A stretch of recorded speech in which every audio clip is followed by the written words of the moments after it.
हमारी जो इम्पोर्टेंट जो हमारी एप्लीकेशन है थोड़ी सी डिफ़िकल्ट भी है, थोड़ा टाइम भी लगेगा समझाने में इसको, जो बड़ी इंपॉर्टेंट एग्जाम में भी आती है और समझने में पर थोड़ा सा दिक्कत होती है। जब आप डायरेक्टली बुक में पढ़ोगे तो बड़ी दिक्कत आएगी, तो इसे थोड़ा ध्यान से देखना। ये क्या है कि आपके पास कोई भी केमिकल रिएक्शन है, कोई भी इक्विलिब्रियम रिएक्शन है, उसमें जो कॉम्प्लेक्स बन रहा है, यानी कि उसका जो इक्विलिब्रियम कांस्टेंट है, सीधा सीधा मैं ये बोलना चाहूँ तो उसको आप निकाल सकते हो। जैसे कि हमारे पास ये दो हैं, यहाँ पे Ki plus I2, Ki3, Kbr plus Br2, Kbr3, ये कॉपर सल्फेट और NH3 के साथ नया कॉम्प्लेक्स बनता है। ये तीनों कॉम्प्लेक्स हैं। I3 अगर सिंपली आप आयन को छोड़ के दिखाना चाहो तो ये आप कर सकते हो। तो मान लीजिए हम पहले वाली जो इक्विलिब्रियम है Ki plus I2 equal to Ki3, इसको आप स्टडी करना चाहते हैं, इस इक्विलिब्रियम के का आप इक्विलिब्रियम कांस्टेंट निकालना चाहते हैं तो डिस्ट्रीब्यूशन लॉ की मदद से आप कर सकते हैं। ठीक है, तो इसमें हमारे पास जनरलाइजेशन है 3, उनको ध्यान से पढ़ना। सबसे पहले हमारे पास क्या है कि ए solution of iodine in CH2 is taken with water. Same वही सिचुएशन, आयोडीन का CH2 के अंदर सॉल्यूशन ले रखा है, यानी कि CH2 में ऑलरेडी आयोडीन डिजोल्व है, उसको वाटर के साथ मिक्स कर दो। अब CH2 और वाटर तो दोनों इमिसिबल हैं, जैसे ही आप ऐसा करोगे तो I2 क्या कर लेगा, उसमें अपने आप को दोनों में क्या कर लेगा, डिस्ट्रीब्यूट कर लेगा।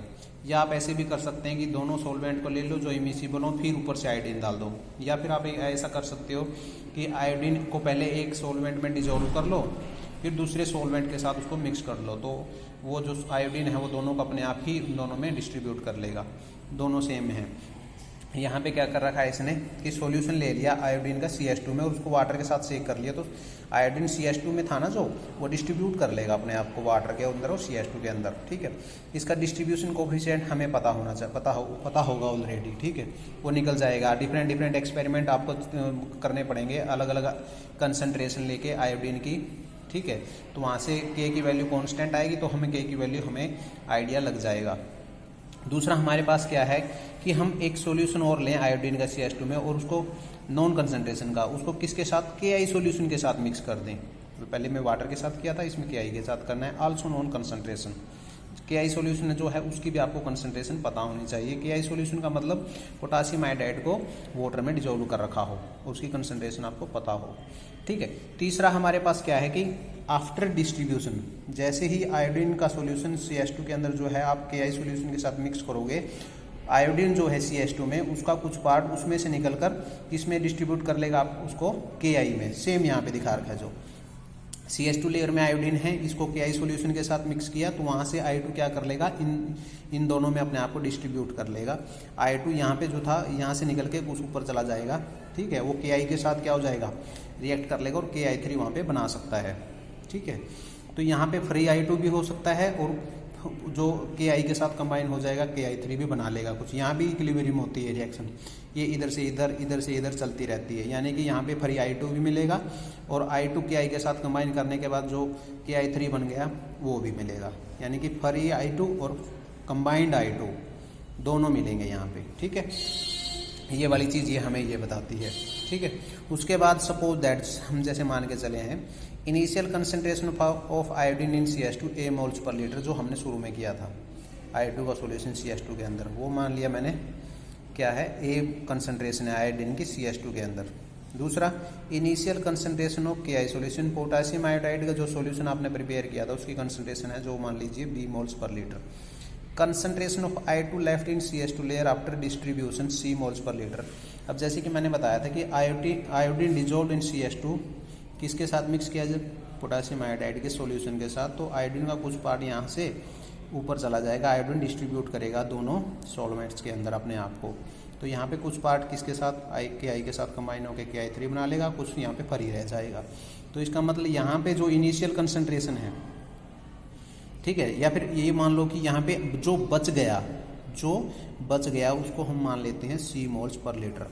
Concentration of I2 left CH2 layer after distribution C moles per litre, वो हो गया हमारा। ठीक है, उसके बाद distribution coefficient I2 with water and CH2, जो हमने शुरू में कहा था मैं कि अलग अलग एक्सपेरिमेंट हम करके देखेंगे तो हमें K की वैल्यू वहाँ से मिल जाएगी, वो हमारी K की वैल्यू है। ठीक है, as iodine react with Ki total concentration of iodine free plus combine, जैसे कि मैंने बताया कि यहाँ से जैसे CH2 वाले सॉल्यूशन लेयर से ऊपर जब जाएगी कुछ पर फ्री रह जाए, कुछ इसके साथ कंबाइन हो जाएगा। तो हमें वहाँ जो टोटल कंसंट्रेशन मिलेगी I2 की यहाँ पे, वो फ्री प्लस कंबाइंड इन एक्वस लेयर, जो एक्वस लेयर ऊपर सॉल्यूशन वाली है, ठीक है, वो क्या हो जाएगी, initial concentration of I2 in CH2 minus concentration of I2 left in CH2 layer. ये थोड़ा समझिए, I2 की यहाँ पे शुरू में थी, फिर डिस्ट्रीब्यूशन किया हमने KI के साथ मिक्स किया तो कुछ I2 यहाँ से चला गया। तो यहाँ पे जो हमारा जो यहाँ आएगा, यहाँ कौन सा चला गया, यानी कि टोटल शुरू में जो कंसंट्रेशन थी उसमें जो बाद में जो डिस्ट्रीब्यूशन के बाद जो बच गई यहाँ पे CH2 लेयर में, मैं उसको सब्ट्रैक्ट कर दूँ तो ऊपर तो जो गई है टोटल वो मेरे पास आ जाएगी। तो यानी कि ऊपर हमारे पास फ्री प्लस कंबाइंड है, वो कैसे आएगी, initial concentration of I2 in CH2 minus concentration I2 left in CH2 layer after distribution, वो A माइनस C हो जाएगा, जो हम यहाँ मान के चले थे, ठीक है। उसके बाद हमारे पास ये है, concentration of free I2 in aqueous layer can be calculated by applying distribution law.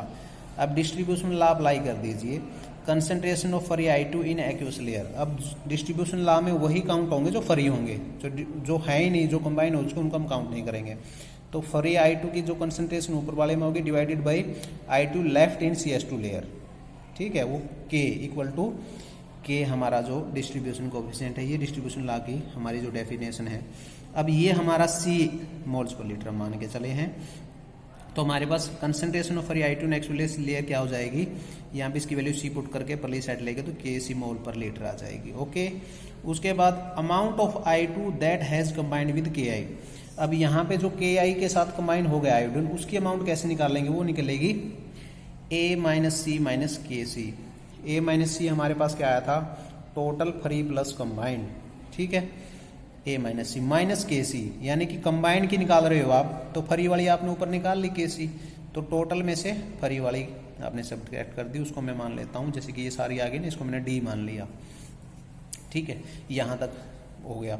उसके बाद अगर आप देखेंगे कि अकॉर्डिंग टू रिएक्शन हमारे पास जो इक्विलिब्रियम थी, यहाँ पे KI I2 के साथ मिलके KI3 बना रहा है, 1 मोल KI का मिलके 1 मोल I2 का मिलके 1 मोल KI3 का बना रहे हैं, यानी कि number of mole of I2 combined, number of moles of KI combined, number of moles of KI3 formed, जो बनेंगे वो सारे के सारे सेम है, यानी कि एक इसका मिलके एक बनाते हैं। ये concentration of KI3 in aqueous layer, ठीक है, वो हमारी आ जाएगी D मोल्स पर लीटर।